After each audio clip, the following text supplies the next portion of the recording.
Olá pessoal, aqui é o Velgas, hoje dia 19 de fevereiro de 2026, 11 horas, horário de Brasília.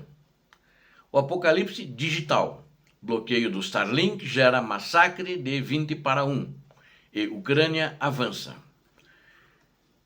Um desligamento de sinal que mudou o curso da história da guerra na Ucrânia, com o bloqueio dos terminais Starlink, usados ilegalmente pela Rússia. O campo de batalha virou um cenário de caos para o Kremlin, usados ilegalmente, mas eu diria criminosamente, né? Isso é um crime você usar sem estar autorizado, é que nem você piratear a internet de um apartamento para outro, outra coisa qualquer. Eles estavam fazendo isso, eles estavam pirateando a Starlink da Ucrânia. Então, criminosamente, mas eles são criminosos, para eles isso é uma coisa normal. E sem comunicação, as baixas russas dispararam para uma proporção aterradora de 20 para 1. Enquanto Kiev aproveita o apagão de comando inimigo para recapturar territórios em tempo recorde. Ou seja, a Ucrânia está fazendo esse trabalho. Ela já sentiu, talvez já planejou e começou a fazer isso de uma visão tática. Ela não está fazendo um avanço estratégico porque isso não estava planejado, ela não imaginava nem que o Elon Musk iria concordar em tirar a Rússia do ar, né? Então, na realidade, eles estão com um problema, mas ela está aproveitando para recapturar e está conseguindo. Onde a situação é mais difícil, que ela não tem, agora nos últimos dias, não recapturou, é praticamente em Pokrovsk, onde tem lá 100 mil homens concentrados da Rússia. Mas em outras regiões, como Kupiansk, lá no sul da Ucrânia, na região ali de Zaporizhia, na região de Kherson e também lá em cima, no norte, Sumi, ela está tendo bons resultados por causa disso.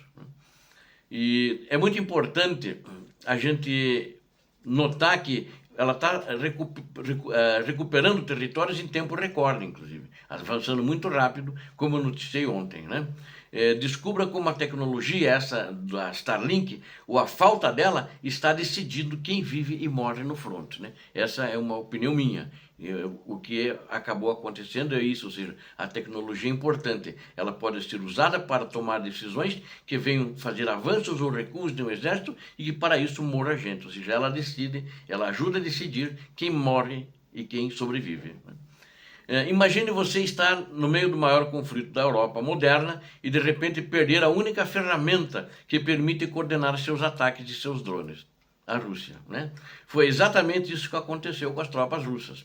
Eu vou citar aqui para não ficar assim, o Velgas está falando isso, porque já falei isso em outros vídeos, mas é uma matéria nova que eu estou trazendo, porque o New York Post, né, um jornal de Nova York, americano, ele diz que oficiais de inteligência confirmaram para eles isso, para o New York Post, após o bloqueio de terminais Starlink não autorizados pela SpaceX, a Rússia mergulhou em um desastre tático sem precedentes. Isso o New York Post escreveu e ela fez contato, quer dizer, quem vazou para ela foram oficiais russos. E eu quero então, para a gente, nesse desastre tático que a Rússia mergulhou, nós vamos entender como é que esse apagão resultou em uma proporção de baixas de 20 russos para cada um ucraniano. Isso é uma parte interessante dessa matéria, né? E como Kiev está usando essa vantagem para varrer o inimigo de centenas de quilômetros quadrados, como já conseguiu em 5 dias, como eu relatei, eles avançaram 201 quilômetros quadrados, eles, a Ucrânia. Tudo mudou em 1º de fevereiro. A SpaceX de Elon Musk detectou e bloqueou terminais Starlink, que estavam sendo usados criminosamente em drones e centros de comando russos. O impacto foi imediato. Denis Yaroslavsky, comandante ucraniano, confirmou que em menos de 4 dias as operações de ataque russas desmoronaram. Sem a conexão estável do Starlink, a unidade de elite russa Rubicon, famosa por seus ataques de longo alcance com drones, simplesmente desapareceu do mapa. Suas redes sociais, antes cheias de vídeos de ataques, ficaram em silêncio. A vantagem russa de coordenar ataques em profundidade evaporou junto com o sinal de satélite. Eu não sei por que os russos acreditavam que isso ia dar certo, que eles continuariam sempre a vida inteira pirateando o Starlink da Ucrânia. Né? Porque sabem que houve um problema. No início da guerra, o Elon Musk tinha cedido para a Ucrânia, sem cobrar. E depois ele cortou porque queria cobrar, a Ucrânia foi lá e pagou, né? Se inscreveu, né? Ela fez o plano, fez o plano da TV a cabo do Starlink. E aí estava usando.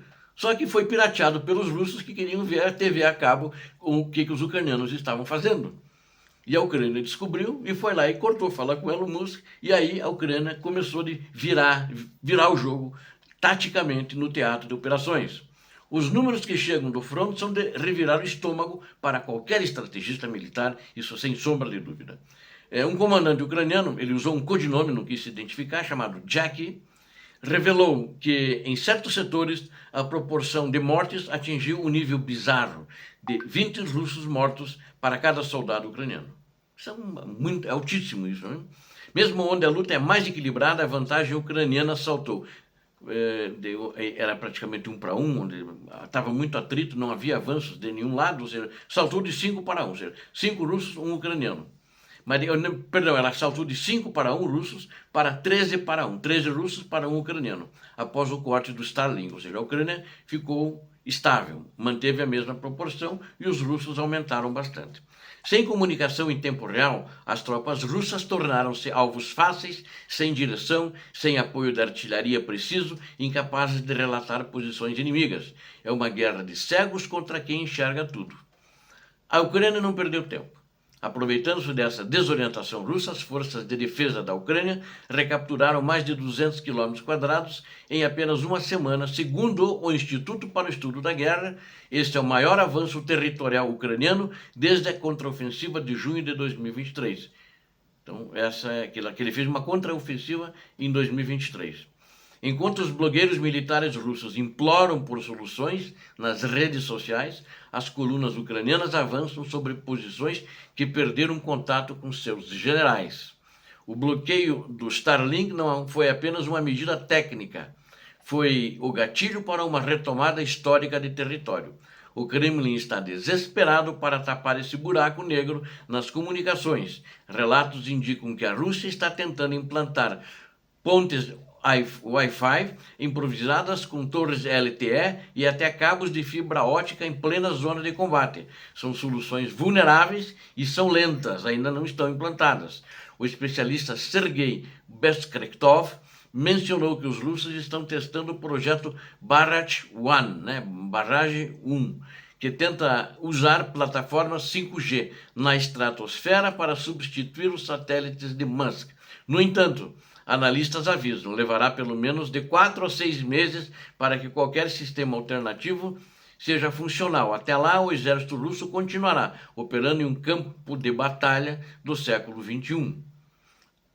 Para a gente concluir, a gente vê que o futuro da guerra conectada, a lição deste momento é clara. Na guerra moderna, a informação é tão vital quanto a munição. O desastre do Starlink provocou que, sem a tecnologia de ponta, a superioridade numérica russa se transforma em estatística de cemitério.